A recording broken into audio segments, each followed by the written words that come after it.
আবার প্রমাণ হলো ফেসবুকের ভার্চুয়াল জগতের সাথে বাস্তব জগতের মিল খুব সামান্যই। কারণ ফেসবুকে দেখা যাচ্ছিল জামায়াত নির্বাচনে জিতে এই শপথ নিল বলে, কিন্তু বাস্তবে দেখা গেল উল্টো চিত্র। সারা বিশ্ব জেনে গেল নির্বাচনে বড় ব্যবধানে জিতে গেছে বিএনপি, জিতে গেছেন তারেক রহমান। কিন্তু জামায়াত কি আদতে হারল, নাকি জানান দিল এবার মাঠ গোছানোর কাজটা এগিয়ে রাখা গেল? আসছেবার দেখা যাক কি হয়। মুক্তিযুদ্ধ জিতে গেল আসলে। আহমদ ছফা বলেছিলেন, মুক্তিযুদ্ধকে বাদ দিয়ে এদেশে কিছু করা সম্ভব না। সেটাই প্রমাণ হলো। বীর মুক্তিযোদ্ধা ফজলুর রহমান সেটা প্রমাণ করে দিলেন। এই জনপদে ধর্ম কোনোদিনই এত সহিংস ছিল না যতটা সহিংসতা দেখিয়েছে গেল ১.৫ বছর। ভোট প্রমাণ করল মানুষ বুঝতে পেরেছে শান্তি আগে। ঠিক শান্তি না থাকলে উল্টো ধর্মের বদনাম।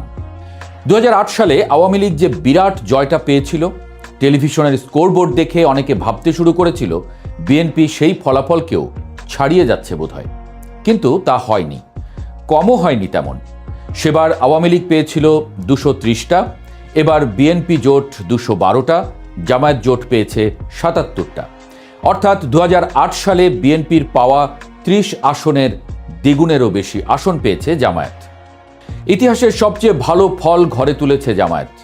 নির্বাচনের আগে জামায়াতের পক্ষে যে জনমত দেখা যাচ্ছিল তাতে দলটির আরও ভালো করার কথা।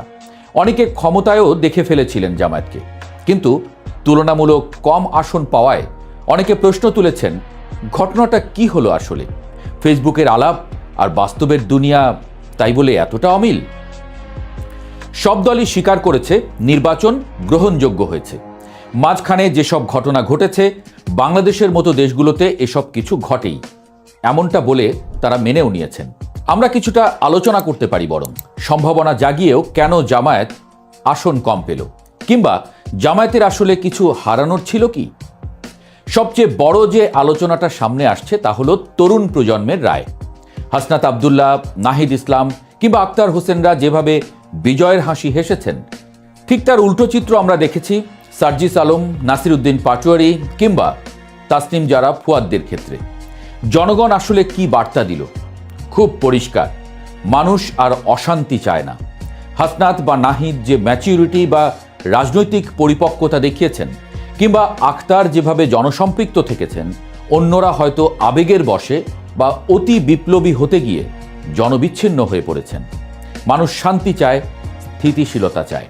যারা অতিরিক্ত আগ্রাসী মনোভাব দেখিয়েছেন, ভোটাররা ব্যালট পেপারে নীরবে তাদের প্রত্যাখ্যান করেছেন। সার্জিস বা পাটোয়ারিদের পরাজয় প্রমাণ করে ফেসবুকে হিরো সাজা আর মাঠের রাজনীতিতে মানুষের মন জয় করা দুয়ের মধ্যে যোজন যোজন দূরত্ব। ভোটাররা সহিংসতা বা উগ্রতাকে না বলেছেন স্পষ্টভাবে। এবার আসা যাক তারেক রহমানের প্রসঙ্গে। রোমান বীর জুলিয়াস সিজারের সেই বিখ্যাত উক্তি, ভিনি ভিডি ভিসি, এলাম দেখলাম জয় করলাম, যেন তারেক রহমানের ক্ষেত্রেই ঘটে গেল। দীর্ঘ প্রবাস জীবন শেষে দেশে ফিরে তিনি যে অভাবনীয় ধীর স্থিরতার পরিচয় দিয়েছেন তা অনেক রাজনৈতিক বিশ্লেষককে চমকে দিয়েছে। ২০০১ সালের নির্বাচনের পর যে হাওয়া ভবন বা ক্ষমতার দাপট দেখা গিয়েছিল, এবারের তারেক রহমান যেন তার চেয়ে সম্পূর্ণ আলাদা এক চরিত্র। তিনি এসেই বিজয়ের মুকুট পরলেন, কিন্তু কোনো হুঙ্কার ছাড়লেন না। আন্তর্জাতিক অঙ্গন থেকেও বিএনপি ও তারেক রহমানের জন্য আসছে একের পর এক সুখবর। সচরাচর যা দেখা যায় না, এবার তাই ঘটল। ভারত এবং পাকিস্তান বৈরী দুই প্রতিবেশী রাষ্ট্রই তারেক রহমান এবং বিএনপিকে শুভেচ্ছা জানিয়েছেন। ভারতের প্রধানমন্ত্রী নরেন্দ্র মোদী যেমন ফোন করে অভিনন্দন জানিয়েছেন, তেমনি পাকিস্তানের প্রধানমন্ত্রীও বার্তা পাঠিয়েছেন। এর অর্থ খুব পরিষ্কার, দক্ষিণ এশিয়ার ভূ রাজনীতিতে বিএনপিকে এখন একটি ব্যালেন্সিং ফ্যাক্টর বা ভারসাম্যপূর্ণ শক্তি হিসেবে মেনে নিচ্ছে সবাই। শুধু তাই নয়, ঢাকার মার্কিন দূতাবাস থেকেও এসেছে উষ্ণ অভিনন্দন। আমেরিকা যে বাংলাদেশে একটি সুষ্ঠু নির্বাচন এবং গণতান্ত্রিক সরকার দেখতে চেয়েছিল, এই ফলাফলে তারা সন্তোষ প্রকাশ করেছেন। অর্থাৎ বিশ্বমঞ্চে তারেক রহমান এখন একজন গ্রহণযোগ্য এবং শক্তিশালী নেতা হিসেবে নিজের অবস্থান পাকা করে নিলেন। এখন প্রশ্ন হলো, বিএনপি কি নিশ্চিন্তে নাকে তেল দিয়ে ঘুমাবে? সেই সুযোগ কি আদৌ আছে? উত্তর হলো না, একদমই নেই। 17 বছর ক্ষমতার বাইরে ছিল বিএনপি, এই দীর্ঘ সময়ে রাষ্ট্র পরিচালনার অনেক কিছুই বদলে গেছে। প্রশাসনের রন্ধ্রে রন্ধ্রে জমে আছে পুরনো জঞ্জাল।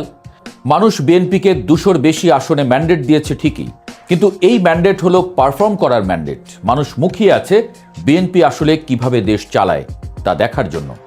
গত 1.5 যুগের বঞ্চনা আর ক্ষোভ থেকে মানুষ বিএনপিকে বেছে নিয়েছে। কিন্তু বিএনপি যদি জনতার এই চাওয়াকে সম্মান জানাতে না পারে, যদি আবার দুর্নীতি, স্বজনপ্রীতি বা দলীয়করণের পুরনো সংস্কৃতিতে ফিরে যায়, তবে জনগণ তাদের ছুঁড়ে ফেলতে দুবার ভাববে না। মনে রাখতে হবে, এবারের ভোটাররা অনেক বেশি সচেতন। তারা যেমন আওয়ামী লীগকে বিদায় করেছে, তেমনি বিএনপি ব্যর্থ হলে বিকল্প খুঁজতে দেরি করবে না। আর সেই বিকল্প হিসেবে কে দাঁড়িয়ে আছে? ঠিক তাদের ঘাড়ের কাছে নিঃশ্বাস ফেলছে জামায়াত। বিএনপি ব্যর্থ হওয়া মানে জামায়াতের জন্য ক্ষমতার রাস্তা পরিষ্কার হয়ে যাওয়া। অনেকে বলছেন জামায়াত হেরেছে, কিন্তু আসলেই কি তাই? রাজনীতির দাবা খেলায় সবসময় কিস্তিমাত করাটাই সব নয়। কখনো কখনো পজিশন ঠিক রাখাটাই বড় চাল হয়ে দাঁড়ায়। জামায়াত 2024-25 সালে যে জনজোয়ার দেখেছিল, ভোটের বাক্সে তার পূর্ণ প্রতিফলন ঘটেনি সত্যি, কিন্তু 77টি আসন নিয়ে তারা এখন সংসদের প্রধান বিরোধী দল। বাংলাদেশের ইতিহাসে জামায়াত কখনোই এককভাবে এতগুলো আসন পায়নি। রাজনৈতিক বিশ্লেষকরা মনে করছেন জামায়াত আসলে 2026 সালের এই নির্বাচনকে তাদের ফাইনাল গেম হিসেবে দেখেনি। তারা এটাকে দেখছে 2031 সালের নির্বাচনের প্রস্তুতি পর্ব বা সেমিফাইনাল হিসেবে। সংসদের বিরোধী দল হিসেবে আগামী 5 বছর জামায়াত যে সুযোগ পাবে তা তাদের জন্য এক বিশাল রাজনৈতিক ট্রেনিং গ্রাউন্ড। তারা সংসদে কথা বলবে, সরকারের ভুল ধরবে, রাজপথে ইস্যুভিত্তিক আন্দোলন করবে এবং এর মাধ্যমে নিজেদেরকে একটি পূর্ণাঙ্গ ও দায়িত্বশীল রাজনৈতিক দল হিসেবে জনগণের সামনে তুলে ধরবে। সংসদে বিরোধী দল হিসেবে জামায়াত যে এবার কাঁপাবে তা এখনই আঁচ করা যাচ্ছে। তাদের নির্বাচিত এমপিদের অধিকাংশই উচ্চশিক্ষিত এবং ভালো বক্তা। সরকারি দলকে চাপে রাখার মতো যথেষ্ট রসদ তাদের হাতে আছে। এই 5 বছর হবে জামায়াতের জন্য নিজেকে ঘষে মেজে তৈরি করার সময়। তারা দেখাবে তারা শুধু ধর্মীয় দল নয়, তারা রাষ্ট্র পরিচালনাতেও দক্ষ হতে পারে। জামায়াতের নীতি নির্ধারকরা খুব ভালো করেই জানেন বিএনপি দীর্ঘদিন ক্ষমতার বাইরে থাকায় তাদের ভুল করার সম্ভাবনা প্রবল। আর বিএনপি ভুল করলেই সেই স্পেসটা দখল করবে জামায়াত। মানুষ যখন দেখবে বিএনপিও পারছে না, তখন তাদের সামনে পরীক্ষিত বিকল্প থাকবে একটাই, জামায়াত ইসলামী। তাই 77 আসনকে জামায়াত পরাজয় হিসেবে দেখছে না, বরং 2031 সালে একক সংখ্যাগরিষ্ঠতা নিয়ে ক্ষমতায় আসার সিঁড়ি হিসেবে দেখতে পারে।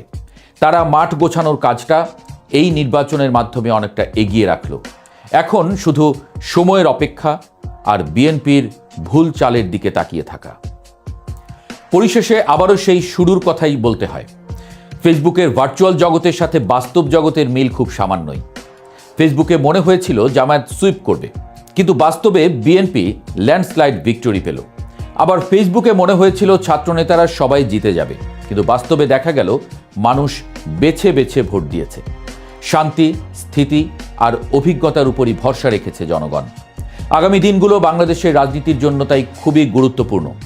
একদিকে তারেক রহমানের নেতৃত্বে বিএনপির গভর্নেন্সের পরীক্ষা, অন্যদিকে প্রধান বিরোধী দল হিসেবে জামায়াতের শক্তিশালী হয়ে ওঠার চেষ্টা। আর এই দুইয়ের মাঝখানে দাঁড়িয়ে সাধারণ মানুষ, যারা আর কোনো সংঘাত চায় না, শুধু একটু শান্তিতে বাঁচতে চায়। এখন দেখার বিষয় 2031 সালের আগে রাজনীতির জল কোন দিকে গড়ায়। তারেক রহমানকে দ্য প্রেসের পক্ষ থেকে অভিনন্দন।